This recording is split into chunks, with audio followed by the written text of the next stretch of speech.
یہ اس کی بدنصیبی ہے جو اس نے تمہیں نہیں سمجھا۔ ایلا نے اس کی بات کاٹی۔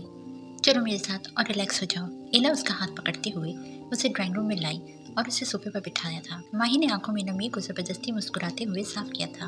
تم ہی تو کہتی ہو نا کہ وہ سید خاندان سے ہے، ایک اعلیٰ خاندان سے جس کا وقار بہت زیادہ ہے۔ تو سوچو اگر وہ فوراً ہی تمہاری بات مان لیتا اور تم سے فلرٹ شروع کر دیتا تو تمہیں کیسا لگتا؟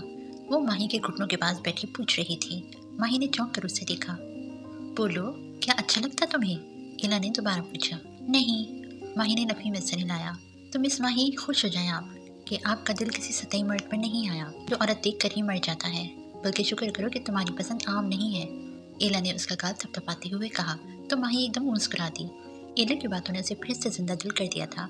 ایک نئی امید کی سحر اس کے اندر جاگ گئی تھی۔ واقعی اس نے اس پہلو پر نہیں سوچا تھا۔